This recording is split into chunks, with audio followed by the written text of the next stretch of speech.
దయానంద గారికి, అదేవిధంగా ఖమ్మం జిల్లా బీసీ సంఘం అధ్యక్షులు నారాయణ శ్రీనివాస్ గారికి, మన ఏఎంసీ చైర్మన్ గారు తేజానంద గారికి, గోపానంద గారికి, వేదిక మీద ఉన్న కరీముల్లా గారికి, మన వైసీఎంపీ వైస్ చైర్మన్ గారు అయినటువంటి కోటేశ్వరరావు గారు, శేఖర్ రామారావు గారు, కృష్ణనాథ్ గారు, సత్యనారాయణ గారు, నాందయ్య గారు, వదరాములు గారు, ఇంకా ఇతర పెద్దలందరికీ, అదేవిధంగా ఈ కార్యక్రమానికి ఇచ్చేసినటువంటి కాంగ్రెస్ అభిమానులకి, కార్యకర్తలకి అందరికీ కూడా ముందుగా పెనుగొల్లి మండల కాంగ్రెస్ పార్టీ తరఫున ప్రత్యేక ధన్యవాదాలు కృతజ్ఞతలు తెలియజేస్తాను. మన కాంగ్రెస్ రాకముందు మన రాహుల్ గాంధీ గారు జోడో యాత్రలో మన బీసీలకి 42% రిజర్వేషన్ కల్పిస్తామని హామీ ఇవ్వడం జరిగింది. ఆ హామీ ప్రకారమే ఈరోజు అసెంబ్లీలో 42% బీసీలకి రిజర్వేషన్ అమలు చేయడం జరిగింది. ఇది చారిత్రాత్మకమైనటువంటి విషయం. ఎందుకంటే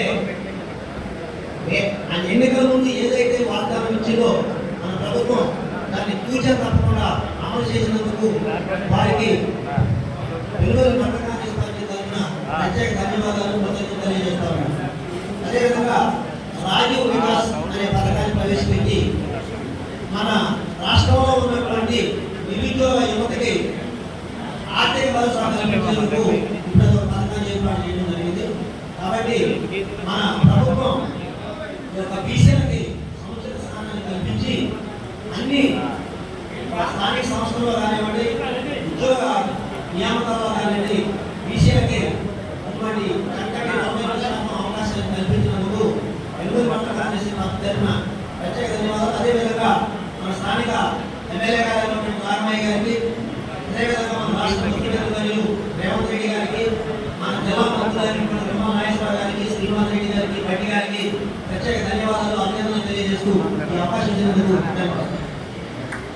మనం కాపాడుకుంటూ తిరుగుతున్నటువంటి మన సార్ దయానంద గారికి, మన మండల పెద్దలు సీతారామరావు గారికి, శ్రీనివాస్ రెడ్డి గారికి, చీకటి రామారావు గారికి, మన యూత్ కాంగ్రెస్ అధ్యక్షులు బసవరాజు విశ్వనాథరావు గారికి, ఈ దేశ చరిత్రలోనే ఎన్నడూ లేని విధంగా మనం చూస్తున్నాం. బీసీ రిజర్వేషన్ 42% కేటాయించడం అనేది మన సీఎం రేవంత్ రెడ్డి గారి ఆధ్వర్యంలో జరిగింది. అంటే బీసీలకి వెనకున్నారా ముందున్నారా అనేది కాదు, మనం కేటాయించినటువంటి వ్యక్తి కూడా ఓసీ అయినటువంటి వ్యక్తి కూడా మన పెద్ద మనసుతోని బీసీలు ఈ ప్రాంతంలో వెనకబడుతున్నారు కాబట్టి మన తెలంగాణ రాష్ట్రంలో వాళ్ళకు కూడా సమాన హక్కులు ఉండాలి. రాజ్యాంగంలో మన ఈ రాజకీయ పార్టీ కానీ అన్ని విషయాలు ముందుండాలనే ఉద్దేశంతో వారికి మన దేశ చరిత్రలోనే సుప్రీంకోర్టు తీర్పును అనుసరించి ఎస్సీ వర్గీకరణ ఎక్కడా చేపట్టలేదు. మొట్టమొదటిసారిగా మన తెలంగాణ రాష్ట్రంలోనే మొట్టమొదటి ప్రవేశపెట్టినటువంటి ముఖ్యమంత్రి మన రేవంత్ రెడ్డి గారు. ఈ రోజు చూస్తున్నాం ఎన్నో విషయాలలో దాదాపు అన్ని విషయాలు ఈ 15 నెలల కాలంలోనే ఈ కాంగ్రెస్ ప్రభుత్వం వచ్చాక అనేక సంక్షేమ పథకాలు ప్రవేశపెట్టి ముందుకు సాగిస్తున్నాం. మనందరికీ తెలిసిన విషయమే. కొత్తగా రైతు బోనస్ అని మన కింటాకి 500 రూపాయల బోనస్ ప్రకటించాక దాదాపు సన్నదాన్ని అమ్ముకున్న రైతులందరికీ బోనస్ రాబోతుంది. మనందరం చూస్తూనే ఉన్నాం. అన్ని పథకాలు రైతు బంధు కూడా, రైతు భరోసా కూడా దాదాపు అన్ని ఉన్నవాళ్ళందరికీ వేస్తూనే ఉన్నారు. అన్ని పథకాలు మనం ప్రవేశపెడుతూనే ఉన్నాం. ఉచిత కరెంట్ అనుభవిస్తూనే ఉన్నాం. ఫ్రీ బస్సు అనుభవిస్తూనే ఉన్నాం. అన్ని అనుభవించుకుంటూ కూడా మనం ఏ పథకం అయితే ఏదన్నా ఒక నాణ్యత అనుకుంటే దాని గురించి చర్చించుకునేటోళ్ళు ఎక్కువయ్యారు. కానీ వచ్చిన పథకాన్ని ప్రజల ముందుకు తీసుకెళ్లి చెప్పుకొని మన పార్టీని బలపరచాలా, మన కోసం కష్టపడుతున్నటువంటి మన ఎమ్మెల్యే గారు సత్తుపల్లి నియోజకవర్గంలో మనం చూస్తున్నాం. ఈ తెలంగాణ రాష్ట్రంలోనే ఎక్కడా లేని విధంగా మనకి అన్ని చోట్ల ఒక్కడే ఉంటే మనకి ఇద్దరు మేడం గారు సారు చెరొక వైపు ఇంత కష్టపడుకుంటూ రేతి అనుకుంటా పనులు అనుకుంటా నిలుపుకుంటూ మన కోసం కష్టపడుతున్నాం. వారి నాయకత్వాన్ని బలపరచడం కోసం మనం ఏ విధంగా కష్టపడాలా చూస్తున్నాం. ఈ రోజు ఎక్కడో సాట ఏదన్నా ఒక విషయం రాకపోతే ప్రతిపక్షాలు బయటికి బయలుదేరి అవాకులు జవాకులు పేరుతుంటే సరైన సమాధానం చెప్పాలా. ఎవరు చెప్పాలా? కాంగ్రెస్ పార్టీ కార్యకర్తలుగా, కాంగ్రెస్ పార్టీ అభిమానులుగా మనందరం చెప్పాలా. రాబోయే కాలంలో కూడా ఈ సత్తుపల్లి నియోజకవర్గం కాదు, తెలంగాణ రాష్ట్రంలోనే సత్తుపల్లి నియోజకవర్గాన్ని ఆదర్శవంతం తీర్చడానికి మన ఎమ్మెల్యే గారు డాక్టర్ గారు ఏ విధంగా కృషి చేస్తున్నారో మనందరూ కూడా కంకణం కట్టుకొని సరే మండలంలో గ్రూపులన్నా కొన్ని ఒకరిద్దరు అటు ఇటు సరే సమస్యలు పరిష్కరించుకోవాలా. తప్పకుండా మనం మన ఎమ్మెల్యే గారి నాయకత్వంలో మనకి ఎక్కడా లేని విధంగా మన ఖమ్మం జిల్లాలో ఎమ్మెల్యే గారు ఎక్కడా లేని విధంగా మన జిల్లా అభివృద్ధిలో ముందుకు దూసుకుపోతుంది అందరూ చూస్తూనే ఉన్నాం. రాబోయే కాలంలో కూడా ఈ మన మైనార్టీ తరఫు కానీ బీసీ తరఫు నుంచి కానీ సార్ తప్పకుండా ఈ సత్తుపల్లి నియోజకవర్గంలో ఎప్పుడు ఈ కాంగ్రెస్ పార్టీకి మేము అన్నట్టుండి మీకు సంపూర్ణ మద్దతుగా ఎల్లప్పుడూ ఉంటామని తెలియజేసుకుంటూ ఈ అవకాశం ఇచ్చిన ప్రజలందరికీ రిజర్వేషన్ బీసీ ఎస్సీ ఎస్టీలకి 50% రిజర్వేషన్ ఒప్పుకోను.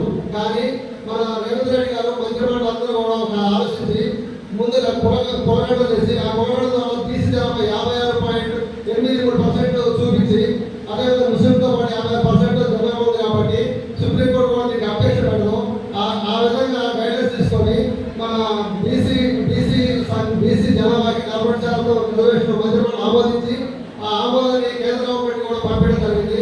త్వరలో ఇది ఇంప్లిమెంటేషన్ జరిగింది.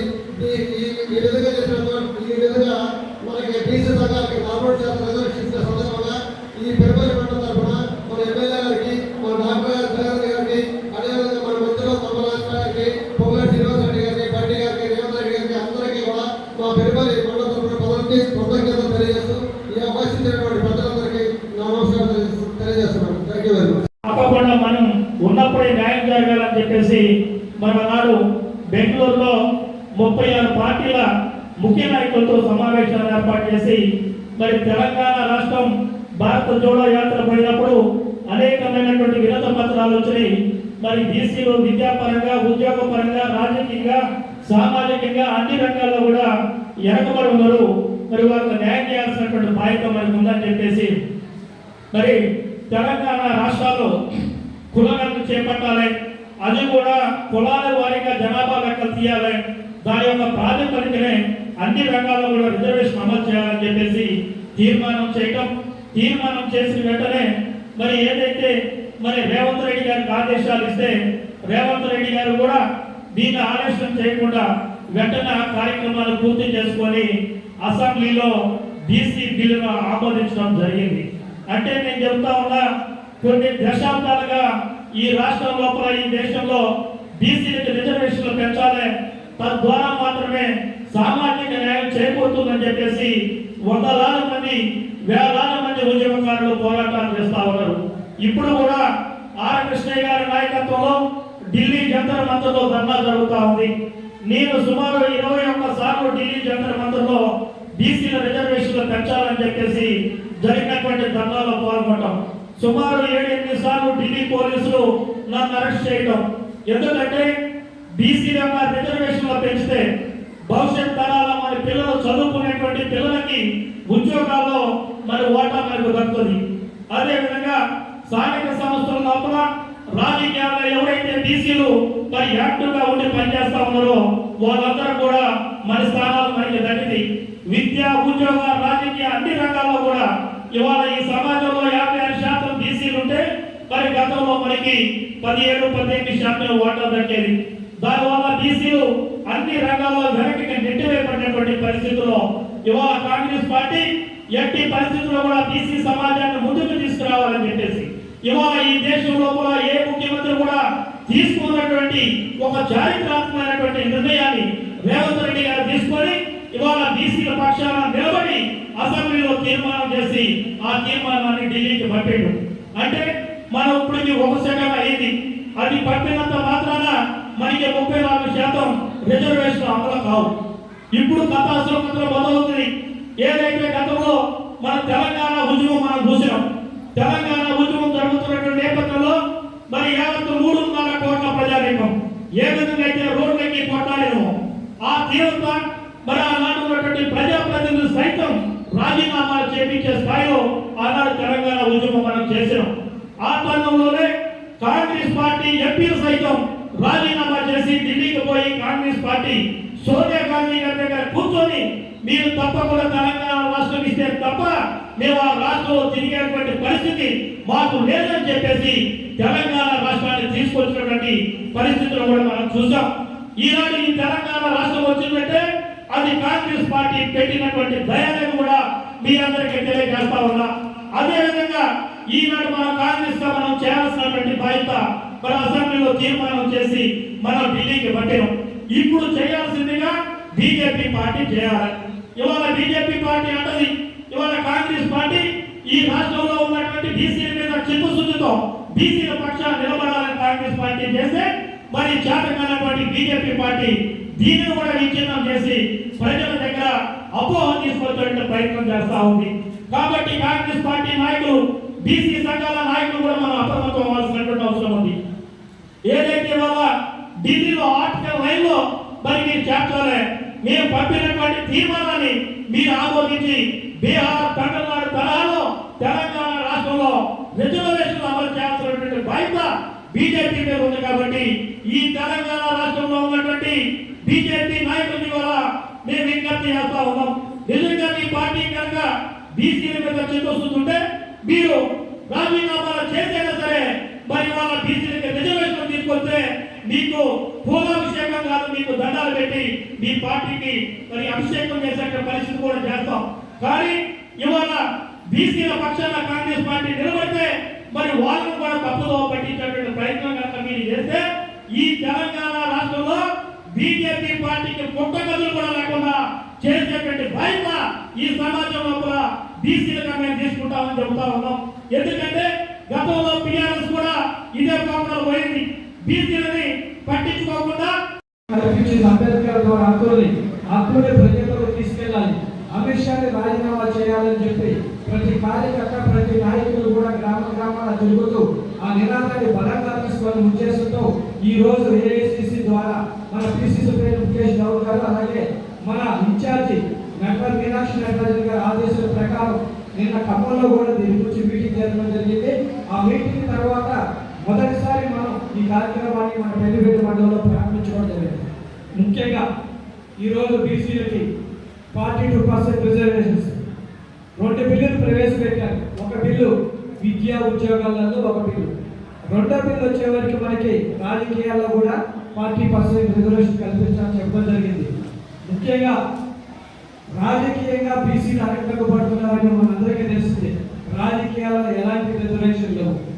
ఏదైతే రాహుల్ గాంధీ గారు జోడో యాత్రలో భాగంగా బీసీలకి రిజర్వేషన్ కల్పించాలి, వాళ్ళకి అవకాశాలు కల్పించాలని చెప్పి ఒక హామీతో మన ప్రీత ముఖ్యమంత్రి రేవంత్ రెడ్డి గారు, అదే మంత్రుల సహాయాలు ఏవైతే ఉన్నారో తుమ్మల నాగేశ్వరరావు గారు, బొత్స శ్రీనివాసరెడ్డి గారు కానీ, పొన్నం ప్రభాకర్ గారి, బల్తి గారి ఆధ్వర్యంలో ఈ కులగణన సర్వే చేయించి బీసీలు ఎంతమంది ఉంటే వాళ్ళకి ఇంత రిజర్వేషన్ ఇవ్వాలని చెప్పి ఒక డిపార్ట్మెంట్ తీసుకొచ్చి అసెంబ్లీలో 42% రిజర్వేషన్ చేయాలని చెప్పి అసెంబ్లీలో పెట్టడం జరిగింది.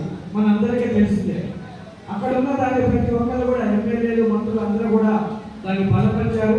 ఆ బిల్లు అసెంబ్లీలో పాస్ అయినందుకు మంత్రి యొక్క సహచరులకి, అది ప్రియత ముఖ్యమంత్రి గారికి మన అభిషేకాల మధ్య వారి కృతజ్ఞతలు చెప్పి మనస్ఫూర్తిగా కోరుతున్నాం. అలాగే ఇక్కడ మనకి స్థానిక సంస్థల్లో బీసీ రిజర్వేషనే కాదు, రాబోయే కాలంలో మనకి ఎంపీలు కాదు, ఎమ్మెల్యేలు కాదు, ఎమ్మెల్సీలు కూడా బీసీలకు అవకాశం కల్పించిన అవసరం ఎంతైనా ఉంది. ఎందుకంటే మనం చూస్తున్నాం బీసీలకి సపరేట్గా ఎమ్మెల్యేలు, ఎమ్మెల్సీలలో, ఎంపీలలో ఎక్కడా రిజర్వేషన్ లేదు. ఆ రిజర్వేషన్ కల్పించాలంటే మన బీజేపీ వాళ్ళ మీద మనం పోరాటం చేయాల్సిందే. బీసీలు అందరూ ఎక్కడైతే మనకి ఈ రోజు తెలంగాణలో ఉన్న బీజేపీ మంత్రులు ఎవరైతే ఉన్నారో వాళ్ళందరూ కూడా మనం గట్టిగా మన ద్వారా బీసీల ద్వారా వాళ్ళకి మన నినాదాన్ని వినిపించాలి. వాళ్ళు ప్రధానమంత్రి మోడీ గారికి మన నినాదాన్ని తెలియజేసే విధంగా ప్రతి ఒక్కరు కూడా పాటుపడాల్సిన అవసరం ఉంది. మనకు స్థానిక సంస్థలు ముఖ్యం కాదు, మరి వచ్చే ఎమ్మెల్యేలు, ఎంపీస్ కూడా మనకి చాలా అవసరం. కాబట్టి ప్రతి ఒక్క కార్యకర్త కూడా వాళ్ళ మీద ఒత్తిడి తీసుకున్న పరిస్థితి ఉందని మీకు తెలియజేస్తున్నాను. ముఖ్యంగా ఈ నియోజకవర్గంలో ఆనాడు జగన్ వెంకటరావు గారు కానీ, ప్రసాదరావు గారు కానీ, వెంకటరావు గారు కానీ, అలాగే తుమ్మల నాగేశ్వరరావు గారు కానీ, పొంగులేటి శ్రీనివాసరెడ్డి గారు ఈ నియోజకవర్గం పట్ల అంకిత భావంతో దీన్ని ఎలా అభివృద్ధి చేయాలని చెప్పి ప్రతి ఒక్కరు కూడా ఈ నియోజకవర్గం మీద కాన్సన్ట్రేట్ చేసి ఈ నియోజకవర్గాన్ని బలోపేతం చేయడానికి చేసి మనందరికీ తెలుసు. వారి పార్టీలోనే ఈ రోజు మన ఎమ్మెల్యే రాఘవయ్య గారు కానీ, మనం గారు అంతా కూడా ఈ నియోజకవర్గ అభివృద్ధి పట్ల చిత్తశుద్ధితో పనిచేస్తున్నాం. అలాగే ప్రతి కాంగ్రెస్ కార్యకర్త కూడా చిత్తశుద్ధితో పనిచేయాల్సిన అవసరం ఉన్నది. ఈ నియోజకవర్గానికి పేరు ప్రఖ్యాతులు ఉన్నాయి. తెలంగాణ రాష్ట్రంలో సత్తుపల్లి, ఉమ్మడి ఆంధ్ర రాష్ట్రంలోనే మనకి తెలంగాణలో ఈ సత్తుపల్లి నియోజకవర్గం మంచి గుర్తింపు ఉన్నది. ఆ గుర్తింపు ఇచ్చే విధంగా మీ అందరూ కూడా ఎలాంటి ఇబ్బందులు లేకుండా మంచి పేరు తెచ్చుకునే విధంగా మేము కూడా కృషి చేస్తామని చెప్పి మీ అందరూ కూడా ఆపేస్తున్నాం. మా ముఖ్య ఉద్దేశం ఒకటే, ఈ నియోజకవర్గ ప్రజలు మన నియోజకవర్గ అభివృద్ధి చేయాలి. ఆ విధంగా మేము ఫైనాన్స్ తప్ప ఇంకా దేవ ప్రణాళికలు కూడా మీ లంఘనలు కూడా మీకు తెలియజేస్తున్నాను. మన ముఖ్య ఉద్దేశం ఒకటే, రాబోయే కాలంలో మనకు స్థానిక సంస్థలు వస్తున్నాయి. ఆ స్థానిక సంస్థల ఎన్నికలలో ప్రెసిడెంట్ కానీ, ఎంపీటీసీ కానీ, జెడ్పీటీసీ కానీ ప్రతిదీ కూడా మనకి చాలా అవసరం. అవి గెలిస్తేనే మనం వచ్చే కాంగ్రెస్ నుంచి వచ్చే పథకాలు ప్రతి ఒక్కటి కూడా ప్రజలకు తీసుకెళ్ళగలము. ఉదాహరణకు మనకి అక్కడ సర్పంచ్ గెలిస్తేనే మనం వచ్చే పథకాలు ప్రజలకు తీసుకెళ్తాం, ఆ గ్రామం అభివృద్ధి జరుగుతుంది. అలా కాకుండా ఆ గ్రామంలో కనుక మనకు సర్పంచ్ గెలవకపోతే ఆ గ్రామం వెనకబడిపోతుందని చెప్పి మీ అందరికీ అదే తెలియజేస్తున్నారు. ఏ పథకం కావాలన్నా సరే కాంగ్రెస్ అక్కడ సర్పంచ్ గెలవాలి, ఎంపీటీసీ గెలవాలి, జెడ్పీటీసీ గెలిస్తేనే ఇప్పుడున్న ఇల్లు కానీ, రుణమాఫీలు కానీ, ఏ ప్రభుత్వ పథకాలైనా సరే మనకి ఆ సర్పంచ్ ద్వారానే అమలు అవుతాయి. కాబట్టి ఆ దిశగా మీరందరూ కూడా ప్రయత్నం చేయాలి. కంపల్సరీ కూడా 100% ఈ నియోజకవర్గంలో కాంగ్రెస్ మీద ఏవైతే అభ్యర్థులు నిలబడతారో వాళ్ళందరూ గాల్పించే బాధ్యత మీ ప్రతి కార్యకర్త మీద, నాయకుల మీద ఉందని చెప్పి మనస్ఫూర్తిగా తెలియజేస్తున్నాను. ఎప్పుడు చెప్పినా సరే, అప్పుడు చెప్పినా ఇప్పుడు చెప్పినా ఒకటే నేను చెప్పేది, ఈ పంచాయతీ స్థానిక సంస్థల ఎన్నికలలో ఆ గ్రామంలో ఎవరైతే నాయకులు ఉంటారో వాళ్ళు ఒక క్యాండిడేట్ చూసి ఈ క్యాండిడేట్ మాకు కావాలని చెప్తే ఆ క్యాండిడేట్ ని ఎలక్ట్ చేస్తాం తప్ప మా జోక్యం ఎట్టి పరిస్థితిలో ఉండదని చెప్పి మీకు తెలియజేస్తున్నాను. అది నా బంధువైనా, నా చుట్టమైనా, నా ఫ్రెండ్ అయినా సరే పక్కన పెట్టి ఆ గ్రామంలో మీరు ఎవరినైతే ఎన్నుకుంటారో ఆ వ్యక్తిని ఖచ్చితంగా సర్పంచ్గా మేము పోటీ చేసే విధంగా మేము ప్రయత్నిస్తామని తెలియజేస్తున్నాం. ఒక గ్రామంలో కనుక 2-3 ఉన్నట్టయితే మనకు ఒక కమిటీ ఉంటుంది. ఆ కమిటీ ద్వారా ఎవరినైతే నిర్ణయిస్తారో ఆ కమిటీ కూడా ఎలాంటి కులాలు, మతాలు, బంధుప్రీతి లేకుండా ఆ గ్రామంలో ఆ వ్యక్తి గెలిచేటట్టుంటే ఆ గెలిస్తే సీట్ ఇచ్చి గెలిపించే బాధ్యత మీరు మనమందరం కూడా తీసుకోవాల్సిన పరిస్థితి ఉంది. కాబట్టి ఈ నియోజకవర్గంలో మనం చూస్తూనే ఉన్నాం, మీకు గెలిచిన తర్వాత ప్రజలకు 24 గంటలు కూడా అందుబాటులో ఉంటాం. ఒక రాఘవయ్య గారు అసెంబ్లీలో ఉన్నా సరే మీకు ఎలాంటి కొరత లేకుండా, ఏ నియోజకవర్గంలో కూడా ఇలాంటి పరిస్థితి లేదు. ఒక ఎమ్మెల్యే గారు అసెంబ్లీకి వెళ్తే ఇక్కడ పట్టించుకునే నాదు లేదు. అలా కాకుండా ఈ రోజు మన నియోజకవర్గంలో రాఘవయ్య గారు అసెంబ్లీలో ఉన్నా లేదా ఎక్కడ బయట ఉన్నా మీకు అందుబాటులో నేను ఉంటున్నాను. మీకు ఏ సమస్య వచ్చినా తీర్చడానికి నేను ఉన్నాను. ఒకవేళ నేను లేని సమస్యలో ఎమ్మెల్యే గారు ఉంటున్నారు. మా ముఖ్య ఉద్దేశం ఒకటే, ఈ నియోజకవర్గాన్ని అభివృద్ధి చేయాలి, ప్రజలకి మేము చేరువలో ఉండాలి. ఈ నియోజకవర్గాన్ని తెలంగాణ రాష్ట్రంలో మంచి నియోజకవర్గాన్ని తీర్చిదిద్దే విషయంలో మాతో పాటు మీరందరూ కూడా కష్టపడి పనిచేస్తేనే మన తెలంగాణ రాష్ట్రంలో ఈ నియోజకవర్గాన్ని మంచి గుర్తింపు వస్తుంది. దాని ద్వారా రాబోయే కాలంలో మనకు కూడా మంచి అవకాశాలు వస్తాయి అని చెప్పి మీ అందరికీ తెలియజేస్తున్నాను. ముఖ్యంగా రాబోయే కాలం చాలా గడ్డు కాలం. మనకి స్థానిక సంస్థలు వస్తున్నాయి. మన చేతి వేళ 5 కూడా ఒకే రకంగా ఉండవు. అలాగే మన పార్టీలో ఉన్న నాయకులందరూ కూడా ఒకే రకంగా ఉండరు, భిన్న అభిప్రాయాలు ఉంటాయి. ఆ భిన్న అభిప్రాయాన్ని మనం అన్నం తినేటప్పుడు ఒక ఎంతో తినం, అన్ని కలుపుకొనే మనం తింటాం. ఎలక్షన్లో కూడా ఎన్ని విభేదాలు ఉన్నా మన నాయకులందరూ కలిసి పనిచేస్తేనే అక్కడ మనం గెలిపి స్కూల్ రాబోతుంది. అట్లాగే ఉద్యోగాల దగ్గరికి వచ్చేసరికల్లా ఎవరిమైనా సరే ఎక్కడ కలిసినా చదువుకోవటమే కాదు, మనకు ఉద్యోగం కావాలి అని అనుకుంటే ఇవాళ రేవంత్ రెడ్డి గారి ప్రభుత్వంలో దాదాపు గవర్నమెంట్ ఉద్యోగాలు 57,000 మందికి, అవి టీచర్ పోస్టులే కానివ్వండి, రకరకాలుగా గ్రూప్స్ పోస్టులే కానివ్వండి, అవన్నిటితో యువతకి ఇవాళ ఉద్యోగ అవకాశం దొరికింది. ఇంకా అప్పుడే అందరు అయిపోరు కాబట్టి మిగతా వాళ్ళందరికీ కూడా ఇవాళ రాజీవ్ యువ వికాస్ పథకం ద్వారా ప్రతి అర్హులైన అందరికీ కూడా 5 లక్షల రూపాయల వరకు రుణ సౌకర్యంతో సబ్సిడీ కూడా ఉండి యువతకి ప్రాధాన్యత. ఇవాళ ఏ అంశం చూసుకున్నా సరే దాని మూలాల్లోకి వెళ్ళి అక్కడ ఏ అవసరం అవుతుంది, ఆ గ్రామాల పరంగా ఎలాంటి అవసరాలు ఉన్నాయో తెలుసుకొని వాటిని అమలు చేసేటువంటి ప్రభుత్వమే మన ప్రజా ప్రభుత్వం. అవునా కాదా? అలాంటి అవకాశాలు మనందరికీ వచ్చాయా లేదా? ఇవాళ మరి ఇలాంటివన్నీ మనం ఎవరి ద్వారా పొందుతున్నామంటే ముఖ్యంగా మన మహిళా నేత అయినటువంటి డాక్టర్ మట్టా రాఘవయ్య దయానంద్ గారు మన నియోజకవర్గానికి 700 కోట్ల రూపాయలు తీసుకొచ్చారు. ఆవిడ 700 కోట్ల రూపాయలతోటి వాళ్ళ సంక్షేమ పథకాల మరి గృహ ఇళ్ళ విషయానికి వచ్చేసరికి ప్రతి ఒక్కరికి గృహం అనేది అవసరం కాబట్టి నిన్న మొన్నటి వరకు మనం ఈ పైలట్ ప్రాజెక్టుల రూపంలో తీసుకొచ్చుకొని మండలాల్లో గ్రామాల స్థాయిలో కూడా ఆ గృహాలను ఓపెన్ చేసుకొని అర్హులైన లబ్ధిదారులందరికీ ఆవిడ నిరంతరం అందించడానికే కృషి చేస్తున్నారు. ఏ పథకాన్నైనా తీసుకోండి, వాటికి అర్హులైన లబ్ధిదారులకు అందాలన్నదే ప్రధాన ధ్యేయంగా మన దయానంద సార్ కానివ్వండి, మేడం గారు కానివ్వండి కృషి చేస్తూనే ఉన్నారు. ఇంకా వాళ్ళకు ఉన్నటువంటి టైం పీరియడ్లో మొత్తం పేద ప్రజానీకం ఎలా అభివృద్ధి చెందుతారు, వైద్య పరంగా కూడా ఎక్కడ ఎలాంటి లోపం లేకుండా ముందు అన్నింటా తానే నిలిచే వాళ్ళే మన రాఘమయ్య మేడం గారు. ప్రొద్దున లేస్తే ఆవిడకి ఇంకో సమస్య అంటే తనకంటూ వ్యక్తిగతంగా ఏమీ గుర్తుండదు. ఎప్పుడు కూడా ఏదో ఒక మీటింగ్కి వెళ్ళడం, అక్కడ ఏముందో సమస్య, ఆ సమస్యని సత్వరమే పరిష్కరించడమే మేడం గారి పని. అలాగే సార్ కూడా మేడం లేకపోయినా సరే మనకి ప్రతినిత్యం సార్ అందుబాటులోనే ఉంటున్నారు. మన సమస్యలని ఇంకా మనం పెదవి విరవలసిన అవసరమే లేదు.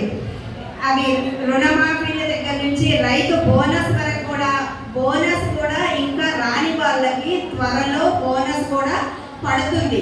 అది మీ ఏవో గారిని అడిగి తెలుసుకోండి. ఇట్లా ప్రతి పథకాన్ని కూడా ఒక్కొక్కటి నెరవేర్చుకుంటూ వస్తున్నటువంటి సందర్భంలో మనం ఈ చిరు కానుకగా ముఖ్యమంత్రి గారికి, అదేవిధంగా మన మంత్రివర్గానికి, మన పార్టీ పెద్దలకు అందరికీ కూడా దీన్ని సౌకర్యంగా భావించి వారికి కృతజ్ఞతలు కార్యక్రమం నిర్వహించడానికి ఈ నిర్వాహకులందరికీ ప్రత్యేకమైనటువంటి ధన్యవాదాలు తెలుపుకుంటూ, మన ముందున్న సవాళ్ళు రేపు అనేకమైనటువంటి సవాళ్ళు ఉన్నాయి. ఈ రేపు రకరకాల మనకి పథకాలు వస్తున్నాయి. ఈ పథకాలన్నీ కూడా సక్రమంగా ప్రజలకు చేరే విధంగా మనకి ప్రభుత్వం ఎన్నో కార్యక్రమాలు నిర్వహిస్తుంది. అది క్షేత్రస్థాయిలో అమలు జరిగే విధంగా దీని అందరినీ ప్రజలకు సక్రమంగా అందే విధంగా దాన్ని తీసుకుపోవాల్సిన బాధ్యత మన నాయకత్వం మీద, మన కార్యకర్తల మీద ఉంది. మనం ఎంత నిస్వార్థంగా దాన్ని క్షేత్రస్థాయిలో చేర్చగలిగితేనే మన ఈ ప్రభుత్వానికి, పార్టీకి మరి మనుగడ ఉంటుంది. ముందుకు పోవడానికి అనే రకాలుగా ఉపయోగపడుతుంది. మనం సొంత లాభం కొంత మానుకోని అనే సాగర్తో మనం వాస్తవంగా అడుగుల వర్గాలకి ఎవరైతే అర్హులో నిజాయితీ పరంగా అర్హులకి అదే విధంగా మనం ఈ పథకాలను తీసుకోవాలని కోరుకుంటూ, ముఖ్యంగా దయానంద్ గారిని కోరుకునేది ఏంటంటే, వీటన్నిటికంటే అన్ని పథకాల కంటే కాలనీలు ముఖ్యం.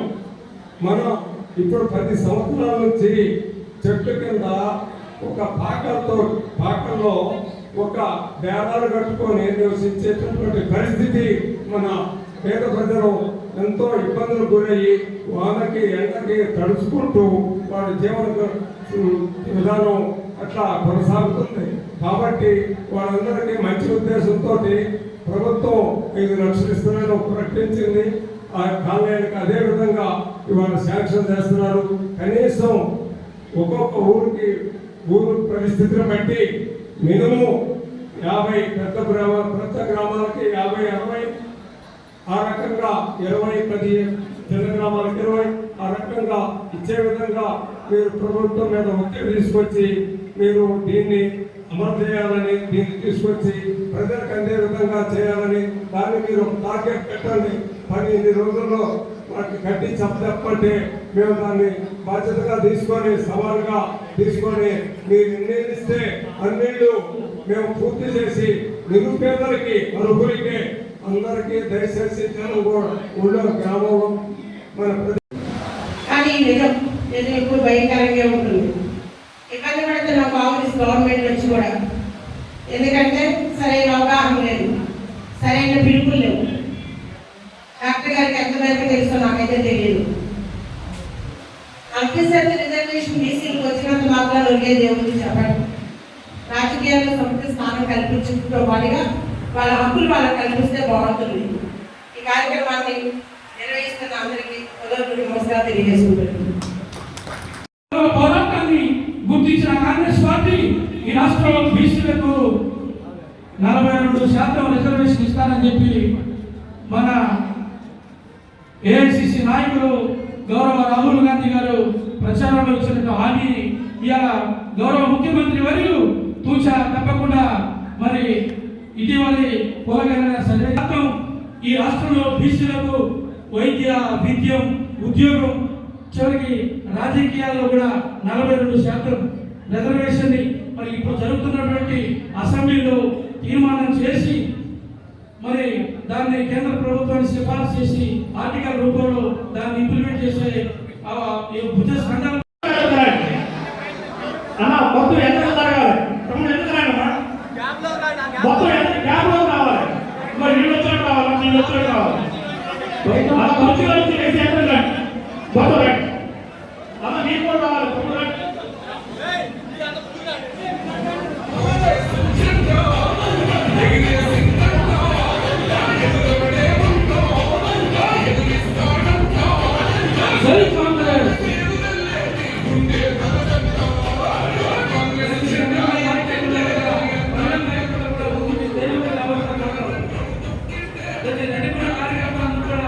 కాంగ్రెస్ అంతా ఒక్కసారి జై కాంగ్రెస్ అంటున్నారా అందరూ వేసేయాలి ఓకేనా జై కాంగ్రెస్